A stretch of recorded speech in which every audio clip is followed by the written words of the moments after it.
Le récap info pour savoir et comprendre cette semaine avec Pascal Clouer, adjoint au maire de Grenoble en charge de l'économie de proximité, avec Jean Vellé, le président de la CCI de Grenoble, et Patrick Mérigot, il est président de la commission commerce à la CCI. Bonjour messieurs. Bonjour. Bonjour. Merci d'être avec nous. Bonjour à tous. Le commerce indépendant de proximité a-t-il encore un avenir? La concurrence d'Internet et des grands centres commerciaux, l'asphyxie des cœurs de ville, les nouveaux comportements d'achat, voilà autant de coups de boutoir qui viennent bousculer un modèle de plus en plus fragile. Alors faut-il craindre une augmentation du fameux taux de vacances, la multiplication des rideaux baissés? On fait le point sur la santé des commerces en général, des commerces à Grenoble en particulier, avec trois invités, Pascal Clouer, Jean Vellé et Patrick Mérigot. On va commencer par l'actualité, bien sûr, et la mobilisation des Gilets jaunes. Ce week-end, vous le savez, c'est l'acte 4 de la Grogne, le 4e week-end de mobilisation. Est-ce que les 3 premières semaines ont eu des effets sur l'activité commerciale? Il y a eu des ronds-points occupés, des barrages filtrants, des zones commerciales bloquées. Cette ambiance générale, Jean Vellé, est-ce qu'elle incite à aller faire du shopping à quelques semaines de Noël? Alors, elle n'est pas très favorable à aller faire du shopping à quelques semaines de Noël, c'est évident. Bon, il y a un mouvement populaire, il y a un mouvement qui émet, je dirais, un certain nombre de douleurs, de problématiques qu'il faut entendre. Par contre, à partir du moment où il y a une entrave sur la circulation des gens, la circulation des artisans, la circulation des entreprises, et donc une limitation de l'activité économique, c'est très, très regrettable à ce niveau-là. À un moment où la France avait, je dirais, un certain rebond, tant au niveau international qu'au niveau économique, je dirais que c'est un peu dommage qu'il y ait ce coup de frein par rapport à ce rebond. Au niveau des CCI, on a une action très forte dans ce domaine qu'on a mis en place très rapidement maintenant depuis 8 jours et accéléré après les annonces gouvernementales, c'est d'être un relais auprès des artisans, des commerçants et des gens qui ont subi, je dirais, un certain nombre de conséquences des débrayages et surtout des dérapages qu'il y a eu pour intervenir au niveau fiscal, au niveau bancaire, au niveau de report d'échéance. Donc on a un numéro d'appel et on a une structure maintenant qui est prête à répondre. Oui, on en est là, donc ça veut dire qu'il y a déjà des entreprises qui se trouvent en difficulté. Il y a déjà des entreprises qui se trouvent en difficulté et on est dans cette mise en œuvre. Ça s'est fait, je dirais, de manière opérationnelle depuis cette semaine, je dirais, de support aux gens qui ont subi ces difficultés. Patrick Mérigot, le cumul des 3 semaines de blocage a des effets totalement catastrophiques sur le commerce. C'est le directeur général de la Fédération du commerce et de la distribution qui le dit. Vous avez des chiffres? Oui, effectivement, c'est... Alors, le terme catastrophique est un peu fort, mais il faut voir que c'est selon effectivement les lieux où sont implantés les commerces. Alors la situation de Grenoble et de la périphérie de Grenoble est un peu différente que la situation effectivement des villes moyennes autour de Grenoble. Je pense à Lamure, je pense à Saint-Marcelin, je pense à Voiron, à Pontcharrat, etc. Globalement, on assiste à la fois à une perte de chiffre d'affaires sur les journées, effectivement les samedis noirs, j'allais dire, qui peut aller, la première semaine, c'était moins 50%, notamment dans mon entreprise, et puis qui peut aller de moins 50 à moins 20, moins 30. Donc c'est très, très, très impactant.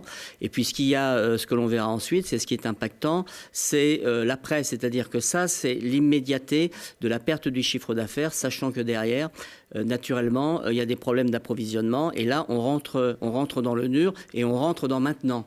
Les magasins vides, ça existe. Donc, comme disait le président Jean Vellé, il faut être maintenant opérationnel, à la fois par rapport à ces pertes d'exploitation, ça c'est clair, et puis aussi aux débordements émeutiers qui peuvent arriver. Vous évoquez votre magasin, je précise que vous avez un supermarché au Rondeau assez sain. Pascal Clouer. Oui, bien sûr, il faut s'intéresser aux effets, sans doute, du mouvement des Gilets jaunes. C'est incontestable que les Gilets jaunes ont une influence sur les flux et donc une influence sur le commerce. Ils incitent sans aucun doute les gens à rester chez eux, voire à consommer par Internet. Et le mouvement a un impact évident sur l'activité commerciale et plus généralement sur l'activité économique. Mais je souhaiterais ensemble qu'on s'interroge non seulement sur les effets, mais aussi sur les causes. Pourquoi on a ce mouvement aujourd'hui? Quelles sont les solutions pour le résoudre? Et je pense que ces solutions-là sont des solutions qui n'appartiennent pas simplement aux Gilets jaunes. Autrement dit, la cause de ces effets que nous dénonçons là, c'est pas simplement les gilets jaunes, c'est pas uniquement les gilets jaunes, et c'est peut-être pas d'abord les gilets jaunes qui interviennent en réaction à une diminution drastique de leur pouvoir d'achat. Et derrière cette question du pouvoir d'achat, en réalité, se cachent des questions bien plus importantes de modification, de changements fondamentaux dans notre société. Nous passons d'une certaine organisation actuelle à une autre organisation, une autre façon de vivre ensemble, une autre façon de s'organiser. C'est, je crois, ce qui est en train de se passer actuellement avec les Gilets jaunes, et il ne faudrait pas oublier ces mouvements de fond. Alors si on prend justement un peu de hauteur, on voit que ce mouvement des Gilets jaunes, il pose aussi la question de la transition écologique et de sa confrontation aux réalités économiques. Jean Vellet, dans notre métropole, on oblige le monde économique à franchir le pas de cette transition avec des véhicules moins polluants. Les professionnels sont concernés, je pense aux artisans, avec des zones d'exclusion de circulation, des zones de livraison revues avec la fameuse organisation du dernier kilomètre, le traitement des déchets sur les chantiers. Certains professionnels estiment que ces efforts sont trop nombreux, trop rapides. Alors, juste pour éclairer un peu le débat, pour qu'il n'y ait pas d'ambiguïté dans notre discussion d'aujourd'hui, nous sommes, Patrick et moi, représentants de la Chambre de commerce et d'industrie de Grenoble. Nous n'avons pas de message politique à donner. Notre ami Pascal mettait ça sur un domaine politique. Moi, je suis établissement public de l'État, donc je suis là pour représenter le monde économique, pour représenter les commerçants, mais je ne rentrerai pas dans un débat politique parce que je n'ai ni mandat à le faire, ni l'envie de le faire. Mais c'est important que vous nous disiez ce que pensent les chefs d'entreprise de la situation. Mais je dis ça pour qu'il n'y ait pas d'ambiguïté dans mes propos, si je suis en réserve ou si je ne réagis pas sur un certain nombre de sujets. Par rapport à votre question, il n'y a aucune ambiguïté que l'écologie, d'une manière générale, la transition énergétique est une préoccupation forte au niveau des chefs d'entreprise, qu'ils y sont sensibles et qu'ils y sont favorables, parce que derrière, il y a du business, parce qu'il y a derrière, il y a un certain nombre de choses. Donc oui, nous y sommes favorables et nous souhaitons y aller. La seule chose, c'est qu'effectivement, aujourd'hui, on a un environnement et une accélération du mouvement dans un contexte qui accumule et qui, je dirais, rend illisible un certain nombre de choses. Alors, à qui la faute, c'est une autre question, mais c'est plus un ras-le-bol d'avoir une convergence d'actions en même temps qu'autre chose. On sent qu'il y a beaucoup de choses au même moment. Sur le fond, il n'y a pas d'ambiguïté pour y aller, il n'y a pas d'ambiguïté pour faire des efforts, pour l'accompagner, parce que je crois que c'est la tendance naturelle. C'est une évolution, je dirais, générale, mondiale, et dans laquelle Grenoble a une place particulière à jouer. Donc moi, je n'ai pas de réserve par rapport à ça. Je dis simplement, en ce moment, ce n'est pas la meilleure période, d'où quelques réticences. Oui, Pascal Clouer, le début du mouvement des Gilets jaunes, c'était effectivement la taxe sur les carburants. Et les gens disaient, on veut nous obliger à changer de véhicule très rapidement. Il n'y a pas de mesures pour nous aider, pour nous accompagner. Et oui, il y a effectivement nécessité de réfléchir sur la transition écologique et l'activité économique. Mais je suis très heureux que nos collègues, des représentants des petites, moyennes et grandes entreprises aient ce souci de faire concilier à la fois le développement économique et le développement environnemental. Mais ça, on est d'accord. La question, c'est quel accompagnement là-dessus. Il n'y a pas de souci sur l'objectif. Quel est l'accompagnement? Alors peut-être, oui. Quel est l'accompagnement, la vitesse d'accompagnement? Alors deux réponses. La première réponse, c'est déjà quels sont les indicateurs? Parce que si nous partageons la nécessité d'avoir un indicateur que serait le PIB, on est d'accord, mais le PIB ne mesure pas tout. Le PIB, il ne mesure pas l'écart de répartition des richesses. Le PIB ne mesure pas l'impact de notre activité économique sur l'état de la planète. Je vous rappelle qu'aujourd'hui, quand même, on est dans une situation où il faut arrêter le désastre. Non seulement s'adapter au changement climatique, mais en même temps essayer de ralentir l'augmentation de... Voilà. Donc pour faire ça, il me semble qu'il y a deux actions qui sont à combiner, à la fois une action au niveau international et peut-être européen. Je pense par exemple au pacte finance-climat, à cette idée d'avoir 1 milliard d'euros qui nous proviendrait d'une sorte de taxe sur les bénéfices des grandes industries et qui permettrait de réinvestir ces financements-là dans les entreprises pour le développement vert, pour la 4e révolution verte. Et puis au niveau local, il y a l'économie sociale et solidaire, les circuits courts et toutes les actions dont vous faisiez référence. Patrick Mérigot. Oui, Monsieur Clouer, j'arrive à comprendre ce que vous dites, mais à un moment... Oui. On est bien parti. Mais il y a un moment, il faut, j'allais dire, excusez-moi l'expression, atterrir. Vous parliez effectivement des gilets jaunes et que c'était autre chose qu'effectivement qu'un problème j'allais dire, de revendication sur les taxes. Effectivement, on pourrait parler du pouvoir d'achat et d'un certain nombre de choses. Nous sommes des entreprises. Donc nous sommes des entreprises et nous ne devrions pas être confrontés à un certain nombre de choses, c'est-à-dire l'otage, effectivement, entre un mouvement et, j'allais dire, le gouvernement. Vous voyez ce que je veux dire. Donc on a à faire marcher nos entreprises et nos boutiques, comme on dit tous les jours, et en se levant le matin, on se demande effectivement si on va pouvoir la fermer. La boutique, j'entends. Donc c'est pour ça qu'il faut... je comprends, effectivement, il y a un problème de planète, ça on en est sûr, ça c'est clair.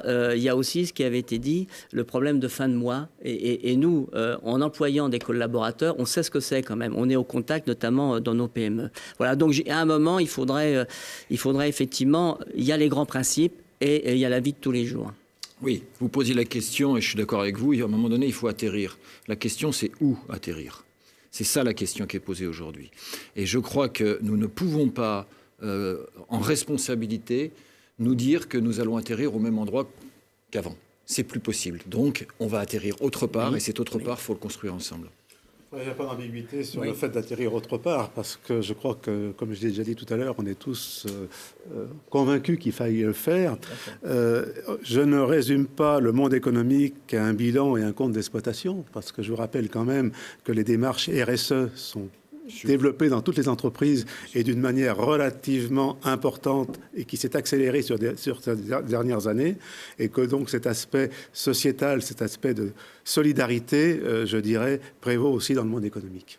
Allez, messieurs, on est obligé d'avancer un petit peu. Je veux simplement préciser que cette semaine, en plus, les lycéens sont à leur tour descendus dans les rues avec des cortèges en centre-ville, des heurts avec les forces de l'ordre. Cette ambiance insurrectionnelle, elle n'est pas bonne pour la sérénité nécessaire au commerce, Patrick Mérigot? Oui, elle n'est pas du tout bonne, puisqu'effectivement, la perte de chiffre d'affaires est liée naturellement à la perte de flux de clients. Et donc, quand on entend les médias, quand on voit à la télévision, ça ne prête pas à sortir faire des achats. Et puis là, on est dans une période quand même prépondérante. On en parlera très certainement. Il n'y a pas que l'ouverture du marché de Noël, mais quand même. Noël représente, j'allais dire, un chiffre d'affaires significatif. Et ça veut dire que, comme ça arrive en fin d'année, le compte d'exploitation de l'année, effectivement. Et là, derrière, je me répète à nouveau, il y a les entreprises et il y a le compte d'exploitation des entreprises. Est-ce que les consommateurs ne sont pas du coup incités à faire davantage encore d'achats sur Internet, où ils sont sûrs de ne pas croiser ni Gilets jaunes, ni CRS? Tout à fait. Sur Internet, les boutiques sont ouvertes 24 heures sur 24. Donc c'est clair. Et puis Internet, même s'il y a des e-commerçants, j'allais dire, français, Internet, j'allais dire, au niveau du territoire, ça ne rentre pas forcément immédiatement dans l'activité du territoire. Or là, nous sommes dans la défense de nos territoires et de l'économie de nos territoires. Oui. En un mot. Nous sommes convaincus, je crois, que nous sommes dans une époque de changement profond. Et dans cette époque de changement profond, le commerce vit aujourd'hui une véritable révolution. Changement profond du comportement du consommateur, individualisation des pratiques. Oui. On va parler de révolution. Là, pour l'instant, la révolution qu'on évoque, c'est celle qui se passe dans la rue, avec des... D'accord. Mais je veux dire, la révolution ne se passe pas que dans la rue. Bien sûr. Elle est présente partout. On va parler de l'évolution des commerces. J'aimerais juste qu'on évoque, puisqu'on parle de Noël, les budgets des ménages et qu'on illustre ce que disait Patrick Mérigot à l'instant. Les Français ont prévu de dépenser 178 € de moins cette année que l'an dernier. C'est le résultat d'un sondage CSA Cofidis. Ça fait 571 € contre 748 l'an dernier. Vous le ressentez, Patrick Mérigot, déjà dans les... On le ressent dans les préachats, puisqu'effectivement, Noël, il y a un côté festif, donc repas de Noël, mais il y a surtout aussi au niveau des cadeaux. Et donc là, on le ressent sur des choses bien particulières qui vont naturellement des jouets de Noël aux jouets que l'on peut s'offrir entre nous, pour les, comme on dit, dans la famille. Donc on commence à le ressentir, et ce qui n'est pas acheté dans nos points de vente, effectivement, sont achetés quand même sur le e-commerce. Allez, on va positiver. À Grenoble, les marchés de Noël battent leur plein. Alors, je dis les marchés de Noël parce qu'ils s'étendent à la fois sur les places Victor Hugo, Grenette et Vaucanson. Cette année, la ville offre en plus le stationnement gratuit aux automobilistes. Pascal Clouer, après avoir repoussé longtemps cette idée, enfin, la ville de Grenoble se rend compte qu'il faut inciter les automobilistes à venir en ville pour consommer. Vous savez, la ville de Grenoble se transforme aujourd'hui comme jamais elle ne s'est transformée. Je crois que depuis l'époque d'Hubert Dubedou, il n'y a pas eu de grands travaux comme on les voit aujourd'hui. Ça fait à peu près une cinquantaine d'années. Donc une transformation exceptionnelle qui engendre évidemment des travaux. Et les travaux, on le sait, ça a un impact sur les flux. Et l'impact sur les flux peut avoir un impact sur les commerces. Et il était pour nous important, en partenariat avec le SMTC, en partenariat avec la métro, que la ville de Grenoble ait une réponse concrète, précise, un signal fort envoyé en direction des commerçants, mais aussi des consommateurs de toute la métropole, en réponse à ces travaux exceptionnels. Donc, on a la gratuité tous les jours de la semaine. Alors, la réponse est en deux parties. Une première partie sur les mobilités, sur les transports. Gratuité de 17 à 19 heures tous les jours de la semaine sur toute la période de Noël, qui est une période, M. Mérigot l'a dit tout à l'heure, extrêmement importante pour les commerçants, parce que c'est là quand même qu'ils font une partie très importante de leur chiffre d'affaires. Et puis le samedi, le paquet a été mis sur les transports en commun, puisqu'on augmente la fréquence des transports en commun partout sur la métropole, particulièrement sur la ligne C1 qui vient de Mélan. On a sur 3 samedis des opérations, un ticket, on circule partout toute la journée. Et le samedi 15 décembre, gratuité complète de tous les déplacements sur les transports en commun, sur toute l'agglomération. J'ajoute qu'il y a aussi des animations exceptionnelles qui ont été mises en place cette année, à la fois avec les commerçants. Je pense aussi au marché de Noël. On a revu complètement l'offre. J'incite tous vos téléspectateurs à se déplacer à ce marché de Noël, mais partout aussi dans Grenoble. Des spectacles de lumière, place Saint-André. Et on a également revu et accéléré et mis le paquet sur les illuminations dans toute la ville. Bref, mobilité, animation, communication. Il s'agissait d'envoyer un signal fort et nous l'avons fait. Vous êtes assez convaincu et assez convaincant. Il paraît quand même qu'au sein de votre propre majorité, tous les élus n'étaient pas aussi convaincus par ces mesures d'accompagnement, sur la gratuité. Tous les élus étaient convaincus par la nécessité d'accompagner les commerçants grenoblois dans cette période particulière. Et tous les élus étaient absolument convaincus d'envoyer un signal à l'ensemble des métropolitains pour leur dire: on arrête de faire du Grenoble bashing, on fait du Grenoble cocooning. Maintenant, on passe du bashing au cocooning, et c'est très important de prendre soin de notre ville. Sur la gratuité du parking, ça a été plus compliqué. Ça a été, vous savez, la question des commerces est toujours compliquée. Jean Vellée, enfin un signal positif envoyé aux commerces de centre-ville. Je suis d'accord sur plusieurs points évoqués par Pascal Clouer.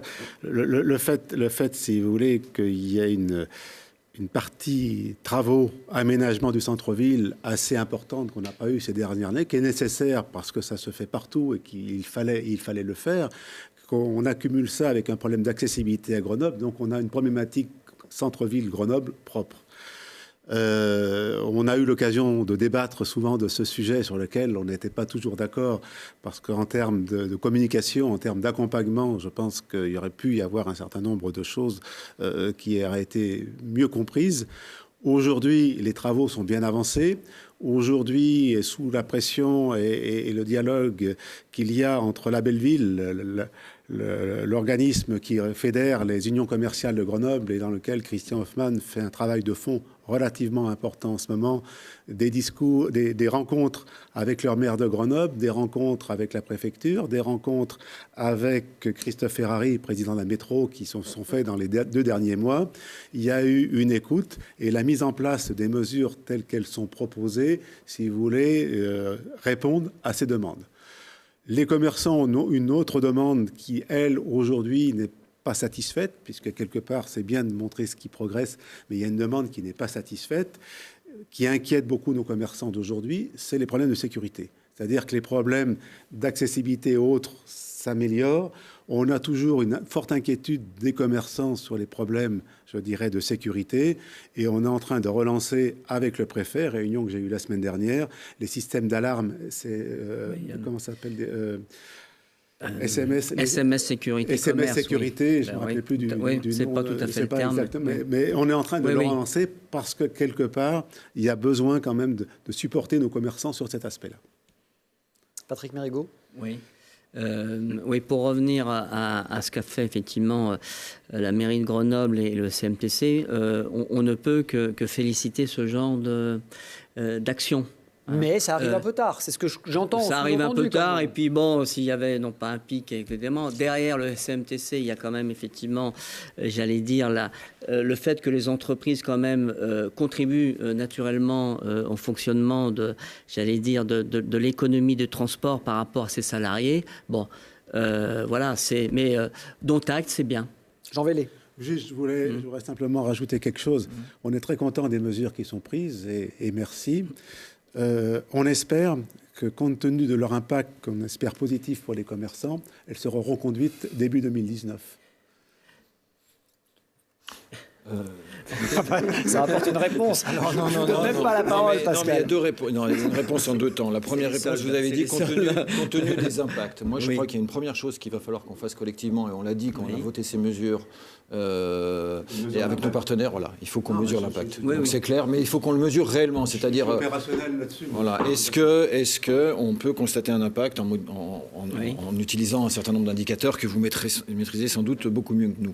Sur la gratuité du stationnement en voirie, on a été très clair cette année quand on a fait passer la délibération. On l'a dit, de toute façon, si la mesure se reproduit, ça sera pas sur les stationnements en voirie parce que c'est pas notre politique, mais ça sera sur les stationnements en ouvrage. Parce que c'est beaucoup plus intéressant de faire venir les gens en stationnement en ouvrage qu'en voirie. On n'a pas pu le faire cette année pour une raison simple, c'est que on passe en CEMOP, et donc il y a une reprise de la gestion des parkings en ouvrage par la métropole. Mais on aura un outil à l'avenir qui nous permettra de faire ce genre d'opération, et il faudra qu'on en discute, mais qu'on en discute sérieusement, c'est-à-dire est-ce que les mesures qui ont été prises, et là qui sont quand même assez exceptionnelles, ont un impact. Moi, je suis sûr qu'elles vont avoir un impact en termes d'image. Il faut mesurer si elles auront un impact en termes d'achat. Et non seulement vous allez le mesurer, mais vous serez, certains dans votre majorité y seront très attentifs. Je rappelle que les élus écologistes, Europe Écologie, les Verts de votre majorité, ont dit que cette mesure de gratuité des parkings n'a aucun sens. Alors, moi, je serais quand même un tout petit peu plus nuancé que vous. Cette mesure de gratuité des parkings, nous devons mesurer son impact pour savoir si elle a un sens ou pas. Je ne fais que rapporter les propos qui ont été dits en conseil municipal à Grenoble. Patrick Mérigot, encore un mot ? Oui, non, mais effectivement, sur l'échange effectivement d'informations liées à la possibilité des parkings tels que la ville peut les maîtriser. Aucun problème, au contraire, c'est une bonne chose. Après, c'était aussi un échange de communication là-dessus, et notamment sur effectivement le nombre de stationnements qu'il y a dans ces parkings, quoi. Voilà. Mais bon, c'est pas sur le principe, on est d'accord. Sur les commerces de centre-ville, on a évoqué effectivement les travaux qui rendent les choses pas toujours faciles. Certains commerces évoquent depuis ces 2 dernières années des baisses de chiffre d'affaires qui peuvent aller jusqu'à 40%. Comment va le commerce de centre-ville à Grenoble ? Patrick. On a, Pascal Clouet en parlait, on a des outils qui mesurent effectivement l'évolution de ce commerce, et notamment ce qu'on appelle l'observatoire des chiffres d'affaires des magasins de moins de 300 mètres carrés, qui est un observatoire qui reprend les chiffres tous les 2 mois. Sur les derniers chiffres, alors après, on peut penser ce qu'on veut des moyennes, mais il y a effectivement une moyenne qui montre que le chiffre d'affaires des commerces en centre-ville est bien inférieur à celle qui est sur la métropole et sur l'ensemble de la grande métropole. Grosso modo, c'est de l'ordre de tête, je cite, de moins 3,8, je crois, à peu près. Ouais. Donc effectivement, alors que le chiffre d'affaires global évolue de moins 1%. Moins 1,1. Donc la perte est plus importante que le centre-ville, c'est ce que j'entends. Hein. Oui, tout à fait. Alors après, entre les chiffres de moins 40, bon, ça c'est lié aussi aux différentes activités. Hein, il y a des disparités. Oui, c'est ça. Sur l'activité, bien sûr. Qui n'est pas lié forcément. Oui. Voilà, tout ce qui est lié à l'habillement et autres a plus chuté que le reste. Il y a une analyse plus fine à faire par secteur. Je pense que les élus sont sensibles de toute façon à ces chiffres et les analysent avec nous, quoi. Il me semble, Monsieur Clouer. Oui, on partage tout à fait les indicateurs que vous nous avez donnés, puisque c'est la CCI qui est à la manœuvre là-dessus. On a sur les 12 derniers mois glissés, en centre-ville de Grenoble, une différence de 2 points par rapport à ce qui se passe dans la moyenne de la CCI, de l'Isère. c'est pas 40%, hein, franchement, il faut faire vraiment attention. Mais 2 points, c'est... Ça peut dépendre de l'activité aussi. Oui, il peut y en avoir. avec sur les services enfin, les services et les biens pour la personne, quelque chose d'un peu plus important. Oui. Je l'ai dit et je le répète, on est en période de travaux et ça a évidemment une incidence, d'où les mesures qui ont été prises. Les commerçants, quoi qu'il en soit, doivent s'adapter. On parlait aussi de l'évolution des habitudes de consommation. Le Shop Tour Connecté, c'est une opération qu'a lancée la CCI ces dernières semaines pour présenter notamment les nouvelles technologies du numérique que les commerçants doivent s'approprier. Je sais que c'est un de vos leitmotifs, Jean Vellée. Vous dites « Le commerce de demain ne peut pas être le même que celui d'il y a 20 ans ». Je crois que c'est clair. Je le dis, mais je ne suis pas le seul à le dire. Tout le monde le dit. Non, mais cette transition, encore une fois, elle prend du temps. Ça ne sera pas le même. On a eu une conférence qui a été évoquée tout à l'heure à la CCI par Moati sur effectivement l'évolution du commerce. On a une révolution profonde du commerce. Juste par rapport à cette conférence, ce qui est toujours intéressant, c'est la conclusion. Et la conclusion était une conclusion positive pour le commerce de proximité. Je ne vais pas refaire tous les débats de la conférence qui était très intéressante et qui avait, je dirais, il y avait plus de 100 personnes dans la salle.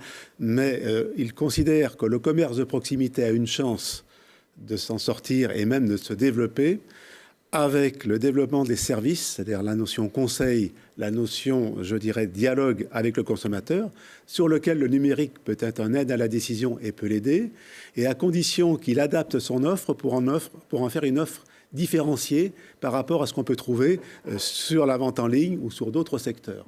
Donc le commerce va devoir s'adapter, se numériser et se spécialiser. Voilà, adaptation en offre et en service. Voilà. C'est ce que vous me dites, Pascal Clouet. Oui, et il devra le faire assez vite, parce que si on regarde les derniers chiffres, une entreprise qui n'existait pas il y a à peu près une vingtaine d'années de cela, Amazon. Amazon, c'est 250 millions de références en France. Aucun magasin n'a 250 millions de références. Amazon, c'est le premier budget recherche et développement au monde, tous secteurs industriels confondus. Armement, pharmaceutique, automobile. Et face à ça, on a des commerçants indépendants, on va dire, ou des plus ou moins petits commerçants qui ont comme concurrents aujourd'hui des plateformes.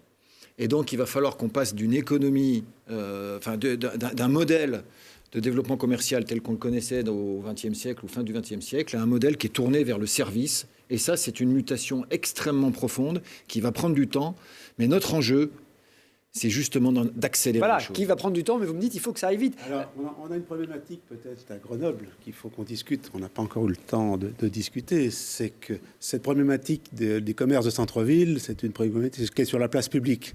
Le gouvernement a lancé un grand projet, le programme Élan, pour aider la revitalisation des centres-villes. Et dans la région, il y a 3 villes qui sont, je dirais, éligibles, dont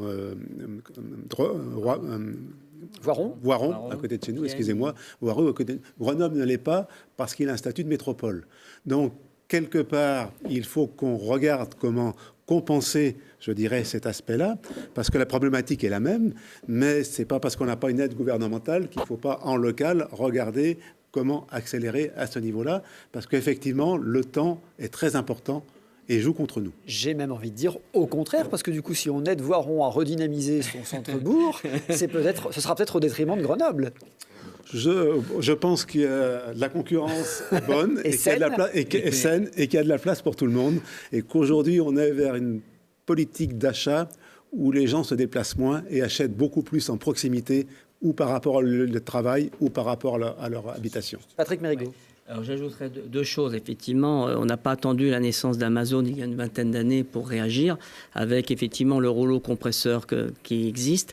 Les entreprises telles que les nôtres commerciales veulent aussi que chaque concurrent ait, j'allais dire, la même égalité. Et notamment l'égalité dite fiscale, ça c'est important. Je pense que les traitements fiscaux sont un peu différents d'Amazon America, comme on dit, que nos propres petits commerces. Et deuxièmement, et c'est l'élément positif, c'est que Grenoble là-dessus, et notamment la Chambre de commerce, il y a à peu près une vingtaine d'années, a été terre d'innovation, puisque c'est un des endroits où a été créé Achat Grenoble. Et puis, à titre personnel, effectivement, un des premiers supermarchés e-commerce est né quand même même pas très loin de Grenoble. Voilà. Donc je reste positif, mais c'est sûr qu'il va falloir se dépêcher. Et Jean Vellée, la Chambre de commerce et d'industrie de Grenoble a récemment fait une enquête en interrogeant combien 1600 foyers, je crois, avec une enquête très, très, très précise. Qu'est-ce qu'il en ressort? Le marché local est en progression, mais le e-commerce est aussi en progression. Bien sûr, le e-commerce est en progression, il est en progression permanente et je pense que ça ne va pas s'arrêter. On parle beaucoup d'Amazon, mais il y a Alibaba qui est derrière, qui est encore un autre mastodonte qui se donne des visées européennes. C'est un groupe chinois, ça, c'est ça. Chinois, tout à fait asiatique, qui a des visées de bouffer Amazon quelque part, excusez-moi de l'expression, mais bon, c'est quand même relativement, je dirais, dynamique entre eux. Mais aujourd'hui, la part de l'e-commerce progresse. Elle progressera parce qu'ils ont développé ce qu'on demande aux commerçants de proximité de développer, c'est la notion de service, avec des livraisons extrêmement rapides, avec des cartes premium et autres qui vous permettent des livraisons pratiquement dans la journée, y compris le week-end, avec une possibilité de retour. Donc, quelque part, ce qu'ils n'ont pas, c'est la partie conseil. Ce qu'ils n'ont pas, c'est la partie contact, c'est la partie aider le consommateur à choisir. Ce qui ressort de cette enquête que vous avez faite aussi, c'est la part des hypermarchés, des très grandes surfaces, des grands malls commerciaux qui reculent. Bien, pour la même raison que j'évoquais précédemment, les gens aujourd'hui n'ont plus envie de prendre leur voiture. Ça a été la mode. On allait se promener dans un hypermarché. On allait faire. C'était une manière de se passer du temps, de rêver devant un certain nombre de choses. Et cette période-là est passée. Elle est passée aux États-Unis. Elle est en train de passer chez nous, mais d'une manière très très rapide et beaucoup plus rapide que du côté des États-Unis. Et tout ce qui est hypermarché, c'est-à-dire des très grandes surfaces, je ne vais pas citer de nom et d'enseignes, mais vous voyez. On les a tous en tête. Voilà, vous les avez tous en tête. Sont en train de modifier complètement leur stratégie, et ces grands groupes, pratiquement tous, ont comme objectif dans les 2 à 3 ans qui viennent de réduire de 20 à 25% leur surface d'hyper. En contrepartie, ils développent sous des marques différentes, pour des accroches différentes, des commerces de proximité. C'est pour ça que rejaillit dans les centres-villes énormément de commerces. De supérettes. De supérettes sur des fondements. Et qu'entre les deux, vous avez des centres commerciaux de moyenne surface qui allient effectivement le commerce, la restauration, voire du divertissement. Je ne parle pas du projet NERPIC, mais c'est à peu près la description que j'en fais à ce moment-là, qui se développe. Patrick Mérigot, le recul des hyper, alors le recul à venir, parce que la part de marché est encore considérable. Oui, c'est encore la plus grosse part de marché, oui. Le recul se fait sur notamment la partie, comme on dit, des biens non alimentaires, liés à Amazon ou liés à des commerces très spécialisés aussi en non alimentaire. Donc le commerce de proximité en profite, mais effectivement un certain type de commerce, puisque le petit commerce, dit petit commerce, en pâtit un petit peu, donc l'étude le montre. Donc en clair, ce sont les supermarchés de proximité qui en profitent, et aussi un petit peu les marchés. C'est pas encore le commerce indépendant de proximité. Oui, parce qu'il est moins structuré et il est moins organisé. Pascal Clouet. Oui, sauf que Patrick Mérigot est ancien directeur d'un supermarché.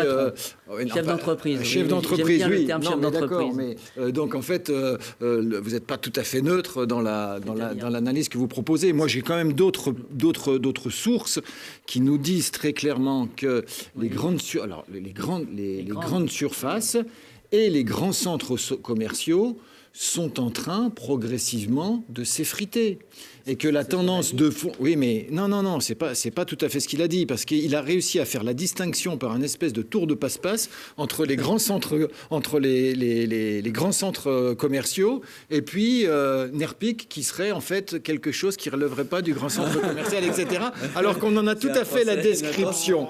Non, mais là, je veux bien qu'on fasse une réserve en début de débat en disant je suis venu là et je ne fais pas de politique, mais bon, on va commencer à en faire. Messieurs, précisément, on va faire un peu de politique et on va évoquer ce fameux centre NERPIC, ce projet NERPIC à Saint-Martin-d'Air, puisqu'il provoque un vrai bras de fer avec la ville de Grenoble. On rappelle que c'est le projet de requalification des anciennes friches industrielles de NERPIC pour construire un centre Complexe, loisirs, commerce, voilà, on verra quelques images, ce sera plus simple et ça évitera d'avoir à le décrire.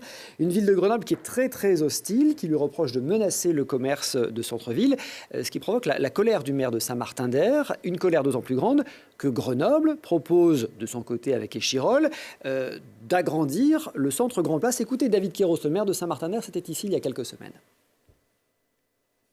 Un homme de dialogue, et d'ailleurs, je pense, c'est reconnu à la métropole. Vous évoquiez les divisions au sein de la majorité. Entre nous, il n'y a qu'un groupe qui s'élève contre Nerpic, c'est celui qui est conduit par Éric Piolle. Oui, mais c'est un groupe important et c'est la ville-centre. C'est la ville-centre, tout à fait. Après, la question, c'est que si M. Piolle veut jouer le rôle de Goliath, il ne faut pas qu'il oublie que je m'appelle David. Donc voilà. Éric Piolle, lorsqu'il parle de mastodonte, j'ai envie de lui dire, il est où le mastodonte ? Grand Place, c'est quelque chose de très introverti. Nerpic, c'est quelque chose de très extraverti. C'est quelque chose, c'est un objet architectural qui est vraiment très en lien avec les espaces publics, avec le tram, je le disais. Enfin, vraiment, on est sur d'autres dimensions.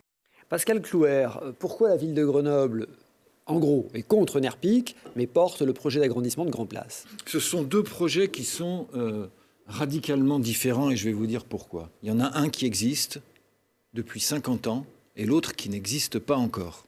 Ça, c'est la première chose. Et c'est sans doute le plus important. Deuxième raison, le projet Grand Place, c'est moins de 5000 m² d'agrandissement. Le projet Nerpic, on n'est absolument pas dans les mêmes proportions. Enfin, Grand Place, c'est quand même la requalification de plus d'1 hectare. Non, mais d'accord, mais on n'est absolument pas dans les mêmes proportions. Troisième chose, le projet Nerpic est un projet communal qui est porté seul par la ville de Saint-Martin-d'Air. Le projet Grand Place est un projet métropolitain et sur ce dossier-là, Nerpic et Grand Place, nous avons toujours joué et fait le choix du collectif, c'est-à-dire de la métropole. Si il y a un choix à faire entre un certain nombre de grandes surfaces, on va dire commerciales, qui vont ou qui veulent se mettre en place autour de Grenoble. Vous savez, la dernière fois, on avait l'expert qui nous disait et qui nous expliquait, maintenant, de toute façon, c'est la course. Hein. On sait que le dernier qui s'installe, étant donné qu'il n'y a pas de la place pour tout le monde, il va forcément en éliminer un autre. Et c'est un petit peu ce qui se passe en ce moment en se disant on va être le dernier qui va s'installer. Donc nous, notre proposition, c'est simplement de dire autant faire avec l'héritage du passé qu'on a, et plutôt que de voir le projet Grand Place se transformer en friche commerciale, on l'aide à se requalifier plutôt que de proposer un nouveau projet qui va encore saturer l'offre commerciale. Jean Vellée, sur ces questions-là, alors c'est difficile de prendre position. Je ne suis pas tout à fait d'accord, mais c'est normal, puisqu'on n'a pas le même prisme.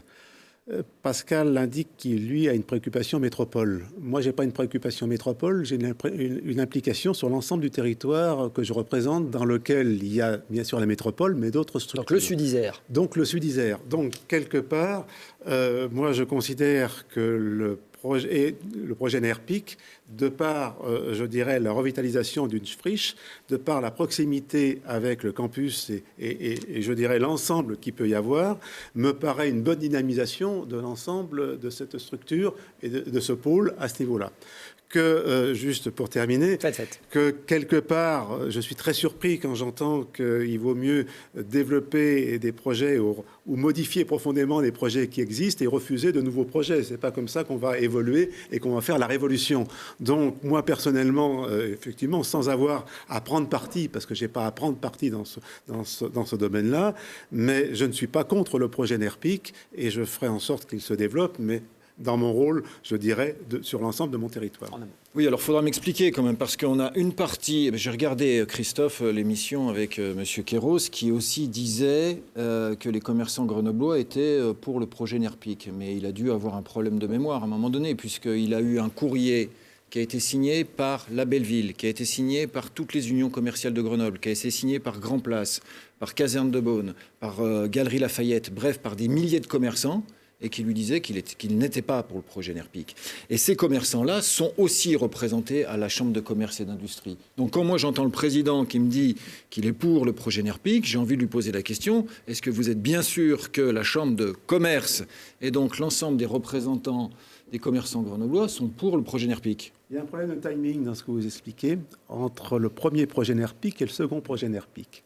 Et dans le cadre... bien sûr, il y a eu 10 ans quand même, mais en 10 ans, le projet a évolué, tant en surface qu'en contenu.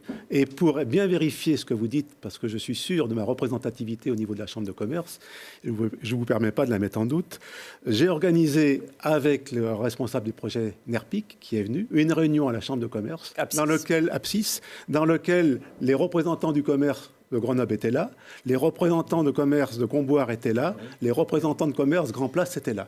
Et il y a eu un dialogue, et il n'y a pas eu, il n'y a pas eu accord sur l'ensemble, mais il y a eu une concertation, une discussion relativement ouverte et correcte entre ces gens-là.